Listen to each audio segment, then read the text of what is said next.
നമസ്കാരം.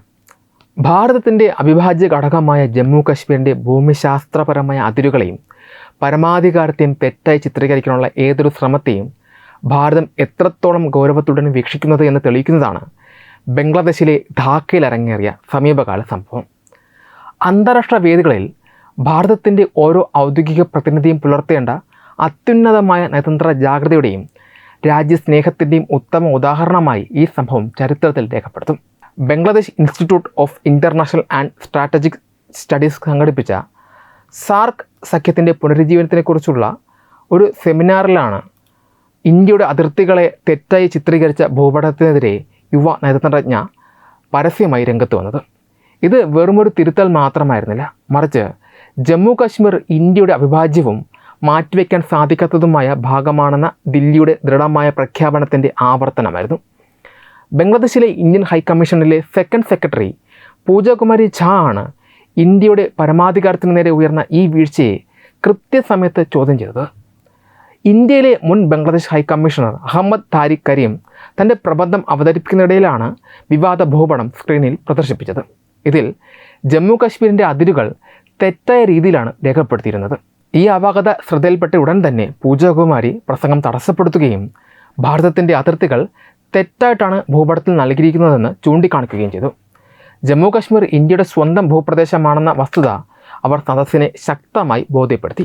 വെറുമൊരു പ്രതിനിധാനത്തിന് വേണ്ടി മാത്രമാണ് ഈ ഭൂപടം ഉപയോഗിച്ചത് എന്നും യഥാർത്ഥ അന്താരാഷ്ട്ര അതിരുകൾ കാണിക്കാൻ ഉദ്ദേശിച്ചിട്ടില്ല എന്നുമുള്ള താരിഖ് കരീമിൻ്റെ വിശദീകരണത്തിന് മുന്നിലും അവർ തൻ്റെ ശക്തമായ വിയോജിപ്പ് ഔദ്യോഗികമായി തന്നെ രേഖപ്പെടുത്താൻ മടിച്ചില്ല. ഇന്ത്യൻ നയതന്ത്രജ്ഞയുടെ ഈ ഉറച്ച നിലപാട് അന്താരാഷ്ട്ര തലത്തിൽ ഭാരതം തുടരുന്ന വിട്ടുവീഴ്ചയില്ലാത്ത നയത്തിൻ്റെ ഭാഗം തന്നെയാണ്. ഭാരതത്തിൻ്റെ ഭൂപടം തെറ്റായി ചിത്രീകരിക്കുന്നതിനെതിരെയും ജമ്മു കാശ്മീർ വിഷയത്തിൽ പാകിസ്ഥാൻ ഉൾപ്പെടെയുള്ള അയൽ രാജ്യങ്ങൾ നടത്തുന്ന വ്യാജ പ്രചാരണങ്ങൾക്കെതിരെയും ആഗോള വേദികളിൽ ഇന്ത്യ മുൻപും ശക്തമായി പ്രതികരിച്ചിട്ടുണ്ട്.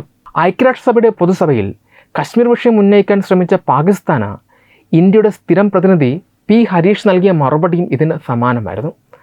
ജമ്മു കാശ്മീർ എന്നും ഭാരതത്തിൻ്റെ ഭാഗമായിരിക്കും എന്നും സുരക്ഷാ കൗൺസിലിലെ അംഗത്വം ഉത്തരവാദിത്തോടെയാണ് ഉപയോഗിക്കേണ്ടതെന്നുമുള്ള ഇന്ത്യയുടെ നിലപാട് ആഗോളതലത്തിൽ തന്നെ ഏറെ ശ്രദ്ധ നേടിയിരുന്നു.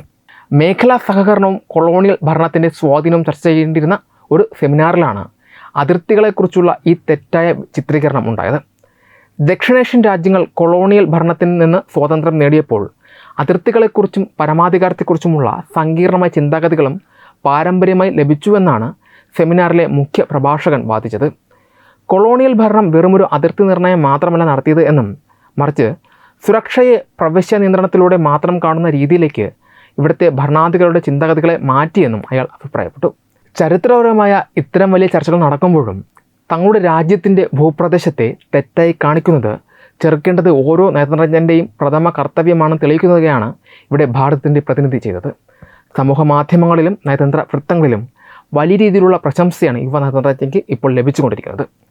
ഒരു അന്താരാഷ്ട്ര സെമിനാറിൻ്റെ ഗൗരവത്തിലും തികഞ്ഞ ആത്മവിശ്വാസത്തോടെയും അല്പം പോലും മടി കാണിക്കാതെയും ഇന്ത്യയുടെ ശബ്ദമുയർത്തുവാൻ അവർക്ക് സാധിച്ചു. ഈ സംഭവം നൽകുന്ന സന്ദേശം വളരെ വ്യക്തമാണ്. ലോകത്തിൻ്റെ ഏത് കോണിലായാലും ഏത് വലിയ വേദിയിലായാലും ഭാരതത്തിൻ്റെ ഭൂമിശാസ്ത്രപരമായ ഐക്യത്തെയും പരമാധികാരത്തെയും ചോദ്യം ചെയ്യുന്ന ഒന്നിനെയും രാജ്യം വെച്ചുപൊറിപ്പിക്കില്ല. നയതന്ത്ര തലത്തിലുള്ള ഇത്തരം സജീവമായ ഇടപെടലുകൾ രാജ്യത്തിൻ്റെ അതിർത്തികൾ സംരക്ഷിക്കുന്നതിലും ആഗോളതലത്തിൽ ഇന്ത്യയുടെ അന്തസ്സ് ഉയർത്തിപ്പിടിക്കുന്നതിലും സൈനികമായ കാവലിനോളം തന്നെ പ്രാധാന്യമുള്ളതാണെന്ന് ഈ ധാക്ക സംഭവം അടിവരയിടുന്നു. കശ്മീർ ഇന്ത്യയുടെ അവിഭാജ്യ ഘടകമല്ല എന്ന തരത്തിൽ ഒരു ഔദ്യോഗിക ചർച്ചാവേദിയിൽ ഭൂപടം പ്രത്യക്ഷപ്പെട്ടത് ബംഗ്ലാദേശിൻ്റെ മനഃപൂർവ്വമായ അജണ്ടയുടെ ഭാഗമാണോ അതോ കേവലം ഒരു സാങ്കേതിക പിഴവാണോ എന്ന ചോദ്യം സ്വാഭാവികമായും ഉയർന്നു വരാം. അന്താരാഷ്ട്ര നയതന്ത്രത്തിൻ്റെ സങ്കീർണമായ പശ്ചാത്തലത്തിൽ ഇത്തരം സംഭവങ്ങളെ വെറുമൊരു അശ്രദ്ധയായി തള്ളിക്കളയാൻ സാധിക്കില്ല. ഇതിന് പിന്നിൽ അയൽ രാജ്യങ്ങൾ തമ്മിലുള്ള ശക്തിബന്ധങ്ങളും ആഗോള രാഷ്ട്രീയ സമവാക്യങ്ങളും വലിയ രീതിയിൽ സ്വാധീനം ചെലുത്തുന്നുണ്ട്.